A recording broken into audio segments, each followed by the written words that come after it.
Welcome to the federal Andhra Pradesh రాష్ట్రంలోని పన్నుల వసూలు శాఖలో గందరగోళం నెలకొంది. ప్రభుత్వ కార్యదర్శికి ఉద్యోగులకు మధ్య నిత్యం గొడవలు జరుగుతున్నాయి. కమర్షియల్ ట్యాక్స్ ఉద్యోగ సంఘం నుంచి కార్యదర్శికి నిత్యం ఏదో ఒక సమస్య ఎదురవుతూనే ఉంది. అలాగే కార్యదర్శి నుంచి ఉద్యోగులకు కూడా ఏదో ఒక సమస్య ఎదురవుతూనే ఉంది. పన్నులు వసూలు చేయడంలో వాణిజ్య పన్నుల శాఖ అంటే జిఎస్టీని వసూలు చేయడంలో వాణిజ్య పన్నుల శాఖ ముందుందని అహ్మద్ బాబు ఐఏఎస్ గారు చెప్తున్నారు. ఆయన చాలా బాగా పనిచేస్తున్నారని ముఖ్యమంత్రి కూడా కొన్నిసార్లు అభినందించాడు. అయితే కమర్షియల్ ట్యాక్స్లో ఉన్నటువంటి ఉద్యోగులు మాత్రం దాన్ని అంగీకరించట్లేదు, ఉద్యోగులు కానీ అధికారులు కానీ. ఆయన లెక్కలన్నీ కూడాను తప్పుడు లెక్కలు చెప్తున్నాడు. అంటే మార్చిలో 10 రూపాయలు ఒక వ్యక్తి పన్ను చెల్లించాల్సి ఉంటే అదే 10 రూపాయలకు ఇంకో 10 రూపాయలు కలిపి ఏప్రిల్లో చెల్లించాల్సినటువంటి ముందస్తు పన్నును కూడా ఈ నెలలోనే కొన్ని కంపెనీల దగ్గర నుంచి తీసుకొని మేము చాలా ఎక్కువగా మార్చిలో బ్రహ్మాండంగా మొత్తం వసూలు చేశామని చెప్తున్నారు.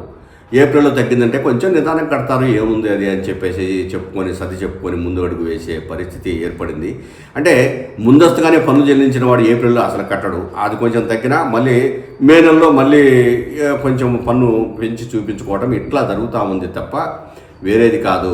అదేవిధంగా పన్నుల వసూలులో కూడా అవినీతి కూడా జరుగుతూ ఉంది. దానికి కారణం కూడా అహ్మద్ బాబే అంటూ సూర్యనారాయణ ప్రభుత్వ ఉద్యోగుల సంఘం, అట్లాగనే పరస విద్యాసాగర్ ప్రభుత్వ ఉద్యోగుల సంఘం కార్యదర్శి వీళ్ళు కోర్టులో పిటిషన్ వేశారు.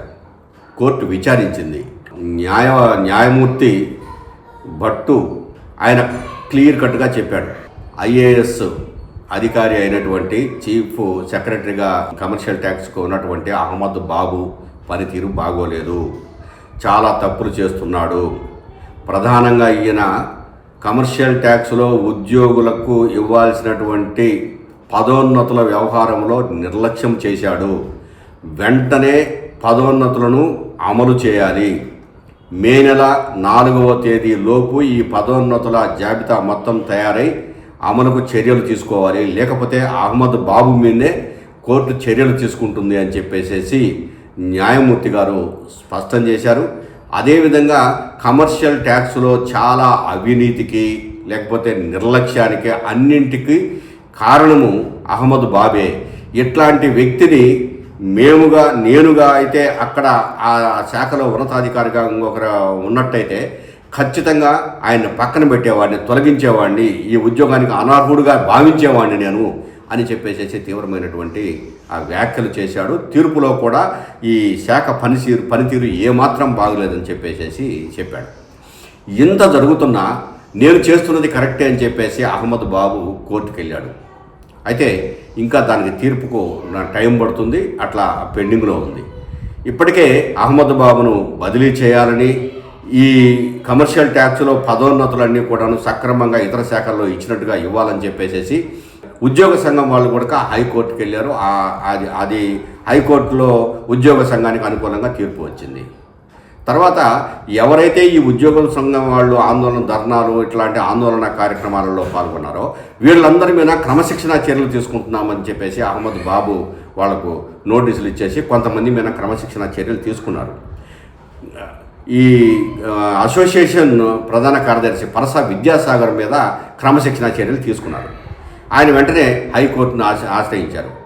ఉద్యోగ సంఘంగా మాకు బాధ్యత ఉంది, ఉద్యోగులకు కావాల్సినటువంటి అవసరాలు తీర్చాల్సిన బాధ్యత మా ముందు ఉంది కాబట్టి మేము ఉద్యోగ సంఘ నిబంధనల ప్రకారమే ఆందోళన చేశాము, మా మీద ఎలా చర్యలు తీసుకుంటారని చెప్పేసి పోతే ఆ ఉద్యోగ సంఘ నాయకుడు అప్పుడు ఎవరైతే పిటిషన్ వేశాడో ఆయనకు విద్యాసాగర్కు అనుకూలంగా హైకోర్టు నిన్న తీర్పు చెప్పింది. ఆ తీర్పు ప్రకారము ఆయన మీద తీసుకున్న క్రమశిక్షణ చర్యలను అన్నింటిని కూడాను రద్దు చేయాలి.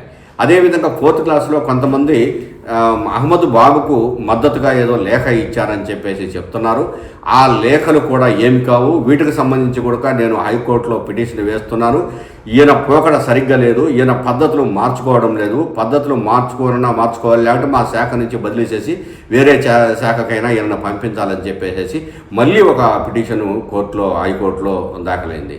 ఇట్లా కమర్షియల్ ట్యాక్స్లో అహ్మద్ బాబుకు ఉద్యోగ సంఘాలకు మధ్య తీవ్రమైనటువంటి ఘర్షణ వాతావరణం దాదాపు 2 నెలలుగా జరుగుతుంది. అయినా ప్రభుత్వం నుంచి ఎటువంటి మాట లేదు. కారణం ఏంటో అర్థం కావడం లేదు.